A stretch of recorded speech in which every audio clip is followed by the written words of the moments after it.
औलाद का मोह। दिलीप और सुधांशु नाम के दो भाई थे। दिलीप की शादी कावेरी के साथ हुई और सुधांशु की शादी माया के साथ। शादी के बाद दोनों भाई अपनी अपनी पत्नी के साथ खुशी खुशी रहा करते थे। दोनों भाइयों के परिवार एक ही घर में रहता था, साथ में खाना, साथ में घूमना।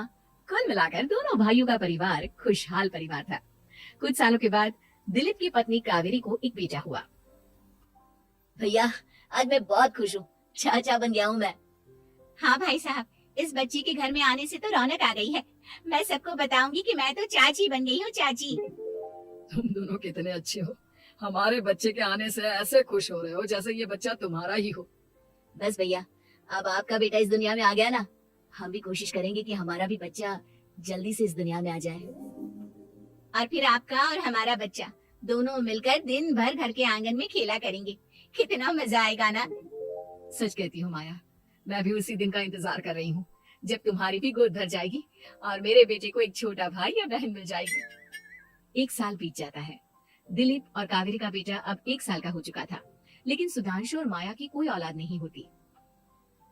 माया, लगता है कि हमारी जिंदगी में बच्चे का सुख ही नहीं है। ऐसा क्यों कहते हैं?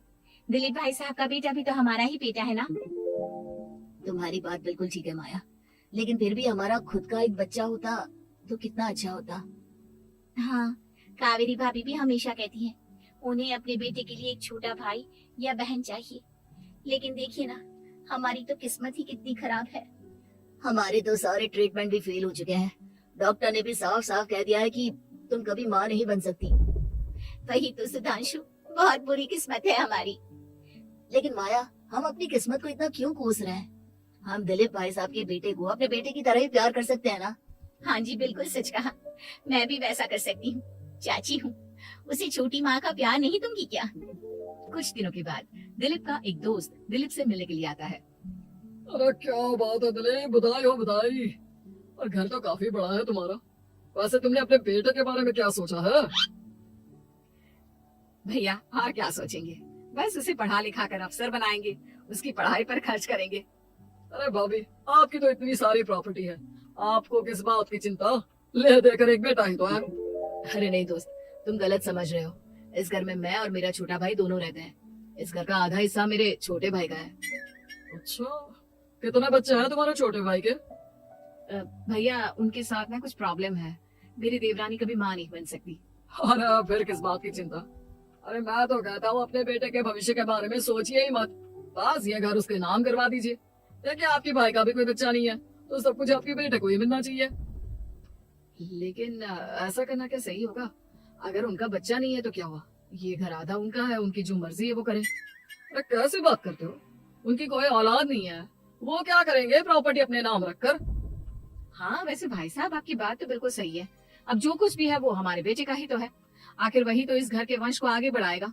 मैं कल ही देवर जी से बात करती हूँ। अगले दिन सुधांशु और माया, इधर आओ। तुम दोनों से बहुत जरूरी बात करनी है मुझे। बताइए ना भाभी, क्या बात है? आपको कहीं जाना है तो आप अपने बेटे को मेरे पास छोड़कर जाइए, मैं ही पूरा दिन रख लूंगी उसे। अरे नहीं माया, वो तो मुझे पता है। मैं किसी और चीज के बारे में बात करना चाहती हूँ। बताइए ना भाभी, क्या बात है? देखिए देवर जी, आपका कोई बच्चा है नहीं, लेकिन मैं जानती हूँ कि आप हमारे बेटे को अपने बेटे की तरह ही प्यार करते हैं। भाभी, बेटी की तरह नहीं, वो हमारा ही बेटा है। मेरे लिए तो वो मेरा ही बच्चा है। वही तो फिर क्यों ना ये सारी प्रॉपर्टी हम मेरे बेटे के नाम करवा दें, क्योंकि तुम्हारा हो या मेरा, हम सबका एक ही तो है बेटा। लेकिन भाभी, अभी तो वो सिर्फ 1 साल का है। अभी से प्रॉपर्टी उसके नाम करवाने का क्या मतलब है? देखिए देवर जी, जो काम जितना जल्दी हो जाए ना उतना अच्छा। आने वाले वक्त का क्या भरोसा। भाभी, भरोसा क्यों नहीं, हम तो हमेशा आपके बेटे को माँ बाप की तरह ही प्यार करेंगे। हाँ, लेकिन फिर भी मैं चाहती हूँ कि ये सारी प्रॉपर्टी मेरे बेटे के नाम हो जाए। अब मुझे नहीं लगता तुम दोनों को इसमें कोई भी परेशानी होगी, है ना? भाभी, वैसे तो आप जो कह रही हैं वो बहुत जल्दबाजी है, लेकिन फिर भी अगर आपको ऐसा लगता है तो ठीक है। कल ही प्रॉपर्टी के पेपर बनवा लीजिए, मैं और माया उस पर साइन कर देंगे। इस तरह से अगले दिन प्रॉपर्टी के पेपर बनवाकर सारी प्रॉपर्टी दिलीप और कावेरी के बेटे के नाम पर करवा दी जाती है। कुछ दिनों के बाद सुधांशु, सुबह सुबह ये कौन लोग आ गए तुम्हारे घर पर?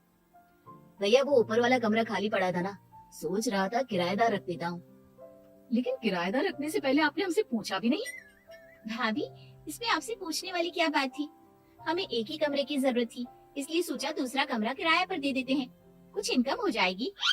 अरे माया, ये सारी प्रॉपर्टी अब मेरे बेटे के नाम पर है और यहाँ पर जो कुछ भी होगा उसके लिए तुम्हें मेरी या दिलीप की परमिशन तो लेनी पड़ेगी ना। हाँ सुधांशु, तुम्हारी भाभी ठीक ही तो कह रही है। अब देखो, तुमने खुद अपने हाथों से ये प्रॉपर्टी हमारे बेटे के नाम की है, वह भी बहुत छोटा है, तो इस घर से रिलेटेड सारे फैसले तुम्हें हमसे पूछ कर लेने चाहिए। भाभी, हमें तो लगा था कि आप हम लोगों से बहुत प्यार करती हैं, लेकिन आप तो हमारे साथ भेदभाव करने लगी। अरे, इसमें भेदभाव करने वाली क्या बात है? और मैंने कौन सा तुमसे कुछ गलत मांग लिया? अरे ले देकर मेरा बेटा इकलौता इस पूरे वंश का वारिस है, सब कुछ उसके नाम है। तुम्हें इस बात से जलन क्यों हो रही है? भाभी, माया को जलन नहीं हो रही, वो तो बस ऐसे ही कह रही थी। सब जानती हूँ मैं, इसकी खुद की तो कोई औलाद पैदा नहीं हुई, बस इसीलिए जब देखो तब मेरे बेटे पर बुरी नजर डालती रहती है। देखो माया, कावेरी तुमसे बड़ी है, वो जैसा कहती है वैसा करो। और वैसे भी इस घर पर अब तुम लोगों का कोई अधिकार नहीं है, वो तो हम लोगों की भलाई समझो जो तुम्हें अभी तक यहाँ रहने दिया है। भैया, आप इतने कैसे बदल गए? इस प्रॉपर्टी ने आपके दिल से हमारे लिए प्यार पूरी तरह खत्म कर दिया है क्या? इसी तरह वक्त बीतता जाता है और देखते देखते दिलीप और कावेरी का बेटा प्रणव 25 साल का हो जाता है और उसकी नौकरी लग जाती है।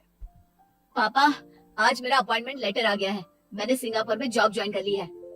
लेकिन प्रणव, विदेश में नौकरी करने जाने से पहले तुम्हें कम से कम अपने मम्मी पापा से एक बार पूछना चाहिए था ना। इसमें पूछने वाली क्या बात है माँ? मैं सिंगापुर जाकर जॉब करना चाहता हूँ तो करना चाहता हूँ। देखो प्रणव, हमने तुम्हारे लिए इतनी सारी प्रॉपर्टी यहाँ पर रखी हुई है, उन सब का क्या होगा? यहाँ रहो, बिजनेस करो। सॉरी पापा, मैं यहाँ रहकर कोई बिजनेस नहीं करने वाला, और ये जितनी भी प्रॉपर्टी आपने मेरे लिए संभाल कर रखी है ना, ऐसे ही किसी को दान में दे दीजिए, क्योंकि मैं सिंगापुर से वापस इंडिया आकर कभी नहीं रहने वाला। दिमाग खराब हो गया है तेरा? जानता नहीं, तेरी वजह से हमने तेरे चाचा चाची से लड़ाई करके पूरा घर तेरे नाम करवा दिया था। हाँ, तो ऐसा करने से पहले आपको सोचना चाहिए था ना। और मम्मा, मैं तो वैसे भी उस वक्त 1 साल का था, मेरा इस मैटर से कोई लेना देना नहीं है। कैसी बात कर रहा है ये लड़का?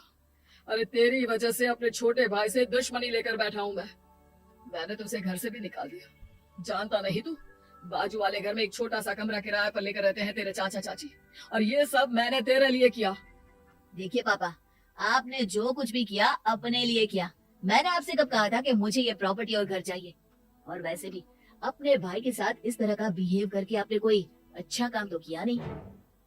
तू सही कह रहा है बेटा, हमने तेरे चक्कर में अपने छोटे भाई जैसे देवर और बहन जैसी देवरानी को इस घर से निकाल दिया। बहुत बड़ी गलती हो गई मुझसे। ठीक है मॉम, तो अब आप अपनी गलती सुधारो, लेकिन मुझे तो फॉरेन जाना है, मैं वहीं जाऊंगा। अब आगे क्या करना है ये आपका डिसीजन है। और प्रणव सिंगापुर जॉब करने के लिए चला जाता है। कुछ दिनों के बाद जब दिलीप और कावेरी को अपनी गलती का एहसास होता है तो वो सुधांशु के घर पहुंचती है। सुधांशु, माया, हमें माफ कर दो, हमसे बहुत बड़ी गलती हो गई। क्या हुआ भाभी? आज इतने सालों के बाद अब हम गरीब लोगों के घर क्या करने आई हैं? भाभी, हमने तो खुशी खुशी अपने भतीजे को सब कुछ दे दिया, अब हमारे पास कुछ भी नहीं बचा है। भाई, मुझसे बहुत बड़ी गलती हो गई, जो तेरे जैसे भाई को मैंने प्रॉपर्टी के चक्कर में घर से निकाला, और जिसके लिए मैंने ये सब कुछ किया वो खुद ही विदेश चला गया। भैया भाभी, जिस बेटे के लिए आपने हम लोगों को इतनी तकलीफ दी, आपस के प्यार को बिगाड़ा, जब वही आपसे दूर चला गया तो आपको इस बात का एहसास हुआ। लेकिन माफ कीजिए, अब हम आपके साथ रहने के लिए उस घर में नहीं आ सकते। नहीं नहीं माया, ऐसा मत कहो, मुझसे बहुत बड़ी गलती हो गई, प्लीज वापस चलो, मैं वो घर फिर से तुम्हारे नाम कर देती हूँ। भाभी, मैं उस घर का क्या करूंगी? किसके लिए? मेरा कोई बच्चा नहीं, मैं तो बस जिंदगी भर आप लोगों के साथ प्यार से रहना चाहती थी, प्रणव को अपने बेटे की तरह प्यार करना चाहती थी, लेकिन आपने मुझसे वो अधिकार छीन लिया। भाभी और भैया, एक सवाल पूछना चाहता हूँ आप लोगों से।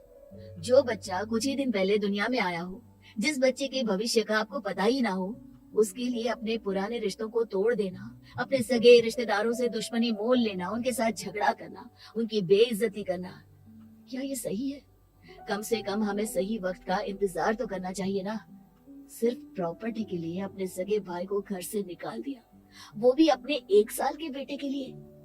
क्या ये वाकई में सही था? जवाब दीजिए मेरी बात का।